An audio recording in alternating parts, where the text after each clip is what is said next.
Bonjour à toutes et à tous, bienvenue sur KTV Kwezi FM, le 106.9 pour un temps de parole en direct à la radio, à la télévision. Notre invité ce matin n'est autre que Stéphane Planchamp, le directeur de cabinet du vice-rectorat. Monsieur Planchamp, bonjour. Bonjour Patrick. Merci d'avoir accepté notre invitation. Plusieurs sujets qu'on va aborder, si vous en êtes d'accord évidemment, ce matin. On va commencer par l'état d'urgence au vice-rectorat, ici à Mayotte. Ça ressemble à quoi l'état d'urgence à Mayotte ? Au vice-rectorat, je parle. Oui. Alors l'état d'urgence à Mayotte, d'abord, ça se traduit par beaucoup de concertation, de coordination et de communication entre les services d'État. La première chose, évidemment, vous en doutez, c'est une coordination très forte entre les forces de police, la préfecture, le vice-rectorat, etc. Et puis à l'intérieur du vice-rectorat, de la coordination, la concertation avec les établissements, avec les circonscriptions, avec les différents services. Pour vous donner un ordre d'idée, l'état d'urgence a débuté il y a environ 15 jours, depuis à la suite du week-end tragique à Paris. Il a dû y avoir une bonne quinzaine de courriers adressés aux établissements et aux circonscriptions de la part du vice-rectorat pour donner un cadrage, pour donner des consignes, pour donner aussi des ressources. Pour vous donner juste un exemple, ça a commencé par un deuil. Il y a eu un deuil national. On a mis immédiatement à la disposition des établissements d'abord un cadrage, la minute de silence à 14h, le drapeau en berne, le temps de dialogue. Et pour ce temps de dialogue, ont été mis à disposition des ressources documentaires. C'est pas facile de parler de ça comme ça, surtout avec un public qui, contrairement à ce qu'on pouvait penser, le lundi matin, était très souvent ignorant de ce qui s'était passé le vendredi soir. Je fais une parenthèse là, mais ça peut être un fait tout à fait intéressant à relever, tout à fait singulier. Beaucoup d'élèves, on estime à peu près à la moitié, qui n'étaient pas au courant le lundi matin. Fin de la parenthèse.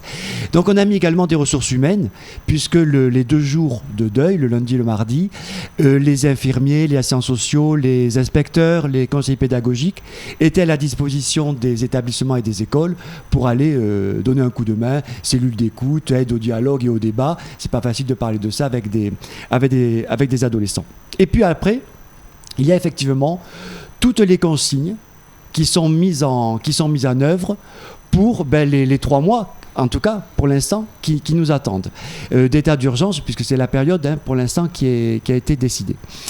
Et là, en gros, si vous voulez, ces consignes, d'abord, on était à Mayotte, mais à Mayotte, on décline quand même avant tout la politique nationale. C'est évident. Et on se doit d'abord de respecter les consignes qui sont données par le ministère, par la préfecture localement. Et ces consignes-là, on le voit, elles évoluent. De semaine en semaine, elles évoluent. Et j'y reviendrai tout à l'heure parce que je pense que vous m'interrogerez là-dessus, sur les déplacements en particulier. Sur les déplacements d'élèves, sur les rassemblements. Les consignes ont évolué, elles continuent à évoluer de semaine en semaine. Mais donc on s'adapte à ça. Et là, en gros, si vous voulez, il y a eu 3 grandes consignes qui ont été données. D'abord, de la communication et de l'affichage, puisque, je l'ai dit tout à l'heure, beaucoup de gens ne savaient pas trop ce qui s'était passé, donc il a fallu expliquer. C'est quoi l'état d'urgence ? Ça a été immédiat quand même, l'affichage. Ça a été immédiat. Le 23, on avait les consignes. Oui. Le 24, tout était là. Oui. Mais Stéphane, nous, quand on entend état d'urgence, alors peut-être qu'on se trompe, justement, c'est ça qui est intéressant, on pense protection, sécurité, renforcement d'une sécurité ou de la sécurité autour des établissements ou dans les établissements. On n'a pas le sentiment d'avoir vu ça à Mayotte. Beaucoup de choses sur effectivement la discussion, l'entretien, d'accord, là-dessus, ok, ça c'est plus le côté deuil, réaction, mais le côté état d'urgence, c'est pas trop pour un jour de deuil, c'est plus de sécurité. Est-ce que ça existe à Mayotte ? Alors, deux choses d'abord. Une, il faut remettre les choses à leur place et les niveaux d'urgence, même au niveau national, étaient très différents entre l'Île-de-France et le reste. Le gros état d'urgence, au sens vraiment très, très lourd de la contrainte et de la sécurité, ça a été l'Île-de-France. Et c'est toujours l'Île-de-France. Ensuite, il y a eu les provinces métropolitaines et l'outre-mer qui n'est arrivé que dans un second temps, je vous le rappelle. Mais ça n'exclut pas effectivement un renforcement. Et là, ce qui a été demandé aux établissements, aux écoles, c'est de renforcer la vigilance, en particulier aux entrées et aux sorties. Par exemple, là, ce matin, il y a au lycée, ils vont être un peu plus vigilants sur l'ouverture des sacs, par exemple. Il y a des opérations comme ça. La vigilance, donc, entrée-sortie. Vigilance également autour des établissements. Et là, ce qu'on a essayé de faire au mieux, c'est d'activer ou de réactiver tout le dispositif de mobilisation de nos moyens. Alors, à l'interne des établissements, la vie scolaire essentiellement, les EMS, les équipes mobiles de sécurité, les PEPS, les médiateurs PEPS, qui sont aujourd'hui plus nombreux et qui permettent de... Et puis, on a aussi vu avec la police et la gendarmerie, la gendarmerie à Chiconi par exemple, ces derniers jours, la police vendredi et ces jours-ci autour de Bamana, sur des points. Voilà, on a surtout... alors, on a demandé la mobilisation de toutes les forces disponibles partout et en ayant une vision plus spécifique sur certains endroits qui nous semblaient plus sensibles. On va parler d'un autre sujet, si vous en êtes d'accord. La presse, et notamment nous-mêmes, France Mayotte, Kwezi FM, KTV, s'est fait l'écho effectivement de cette histoire de plusieurs jeunes filles qui seraient violées régulièrement par des gens du corps enseignant en tout cas. Alors on va pas rentrer dans cette affaire-là parce qu'elle est en cours, mais c'est pas la première fois qu'on reçoit ce genre de lettre, ce genre de dénonciation. Comment le vice-rectorat travaille sur ce genre de dossier ? Bon, alors avant de vous expliquer un petit peu le traitement de ce genre de situation, je voudrais d'abord donner deux messages qui me semblent très forts et très importants. Le premier, c'est que, et là je m'adresse principalement aux victimes ou aux témoins, c'est qu'il ne faut pas avoir peur de dire. Il ne faut pas avoir peur de parler, il ne faut pas avoir peur de dire. Et trop souvent, en particulier dans le domaine de l'abus sexuel, ici, c'est souvent la difficulté que l'on a, règne la loi du silence ou de l'arrangement. Il faut parler. Il faut dire. Il faut parler. C'est ce qui s'est passé à Doujani. C'est ce qui s'est passé à Doujani. L'exemple est récent, mais il est vraiment révélateur, où une jeune fille parle à l'infirmière. Alors, elle peut parler au CPE, elle peut parler à un surveillant, elle peut parler à un prof, peu importe, ça peu importe. Mais parler à quelqu'un. Parler à un adulte d'autorité, j'entends par là, qui sera capable, lui, de faire remonter l'information et ne pas la taire. Donc parler. Parler ne veut pas dire inventer. Parce qu'attention, il ne faut pas non plus, parce que ça existe aussi, surtout à l'adolescence, la fabulation, etc. Il ne faut pas non plus inventer pour se venger de quelqu'un, inventer une histoire, parce qu'à ce moment-là, on tombe sous le coup de la diffamation, et c'est extrêmement grave aussi. Néanmoins, parler. Ne pas avoir peur, pas de loi du silence et pas de honte. Bien sûr. Dans une histoire, on reste sur l'exemple de l'abus sexuel, mais la honte n'est pas sur la victime. C'est pas la victime qui doit avoir honte, c'est celui qui l'a fait. La deuxième chose importante à dire, c'est que tant qu'il y a l'instruction de l'affaire, l'institution se doit la protection de tous, de toutes les parties. Même autant de celui qui est présumé. Exactement. Ouais. Même si ça semble très frustrant pour celui qui se pense la victime et qui peut être effectivement la victime, l'institution se doit bienveillance accompagnement, protection et bienveillance pour tout le monde, pour les deux parties, pour les élèves s'il s'agit de conflits entre élèves, entre adultes et élèves ou entre adultes, etc. L'institution se doit de protéger toutes les parties tant que l'instruction n'est pas achevée. Et il y a aussi un temps long.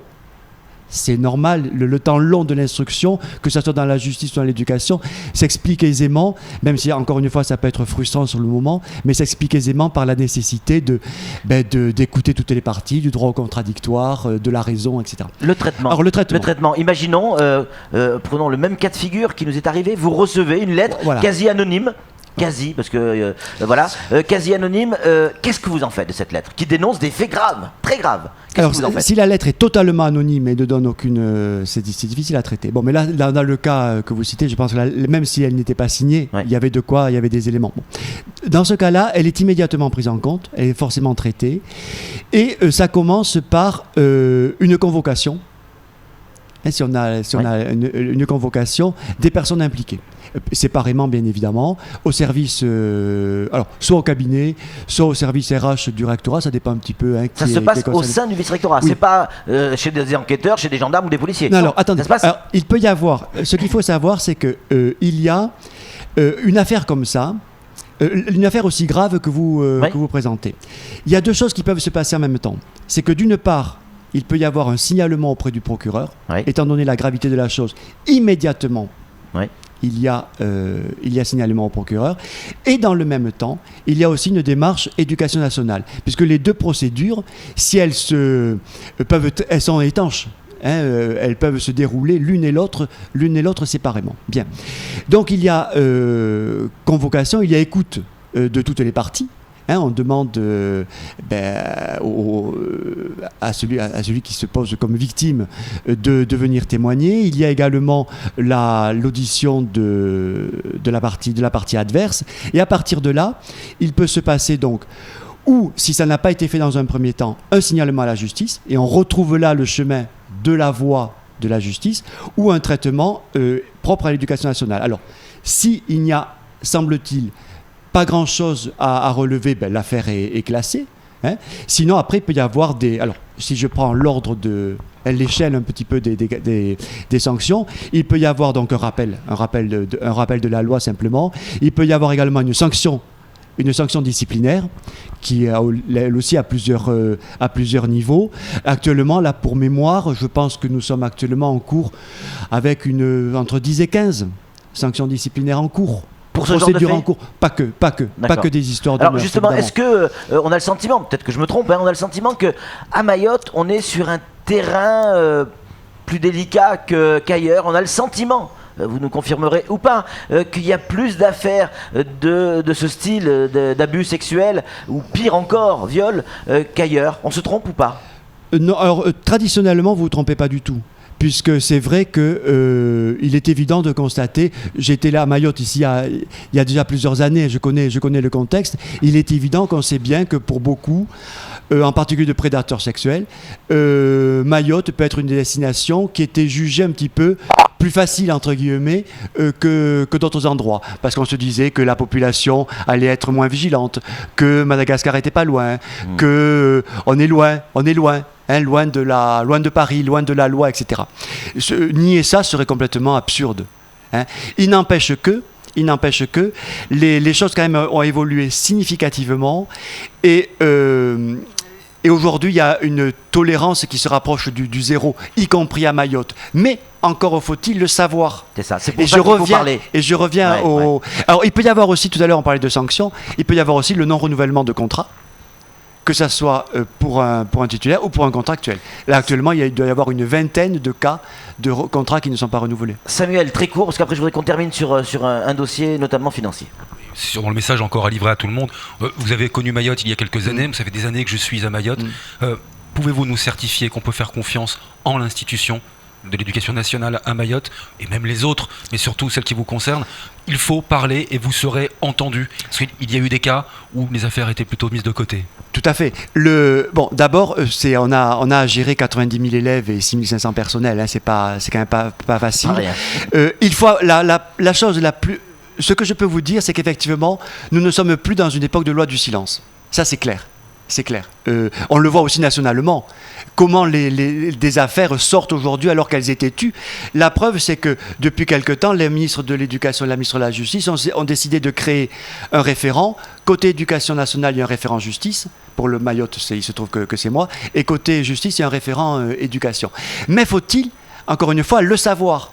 Et tout ce qui est... quand on dit le savoir, c'est à la fois que les victimes parlent, mais ça veut dire aussi que dans les dossiers, qu'on le sache. Parce que ce que vous dites là, de quelqu'un qui revient... Oui, effectivement, s'il n'y avait rien dans le dossier. S'il n'y avait rien dans le dossier. On oublie vite. Alors, il peut y avoir de la mémoire, mais localement, on passe très vite. Dernière question, très très rapidement, puisque le problème a priori est déjà réglé. On nous expliquait qu'il y avait du retard sur les paiements de certains salaires. Normalement, c'est prévu le 26, on est le 1er, et il y avait déjà certains enseignants qui s'inquiétaient. Or, ils ont été payés, selon nos informations, et on nous explique que si effectivement il y a des agents qui rencontrent des difficultés avec une banque, ils peuvent solliciter les services du vice-rectorat qui délivreront une attestation. Alors, ce que vous dites est vrai. Non, c'est une info, c'est pas de l'intox. Il faut savoir une chose, c'est qu'à Mayotte, on n'a pas toutes les applications qui existent au niveau national, et on fait ce qu'on appelle la paye à la main. Voilà, on fait la paye à la main, et tous les mois, donc, on envoie les fichiers à la direction des finances, etc., qui payent. Bien. Là, il y a eu un petit changement de personnel, petit changement d'habitude, et il y a une date qui n'a pas été tout à fait respectée. Ce qui fait que les salaires, au lieu d'être versés en gros, ça s'échelonne sur 2 jours, hein, à peu près, hein, 26, 27. Là, ça s'est étalé du 26, je crois, ça a commencé le jeudi. Je crois les paiements, donc le 20. Et ça s'est terminé le 30. On l'a su assez vite, donc on a pu prévenir les gens, mais c'est vrai que celui qui est habitué, c'est tout à fait légitime, hein, mais à recevoir son salaire le 27, le 28, à la veille du week-end, il s'est dit, ben j'ai rien. Ouais. Alors c'est arrivé le 30. Pour Noël, en principe, ça arrive plus tôt. Ok, en tout cas, merci beaucoup Stéphane Planchant. On rappelle, vous êtes directeur de cabinet du vice-rectorat. Merci d'être venu sur ce plateau, d'avoir répondu à ces questions extrêmement délicates et d'y avoir répondu franchement et clairement. Allez, c'est tout pour ce temps de parole. Tout de Merci suite, à vous. la suite de nos programmes.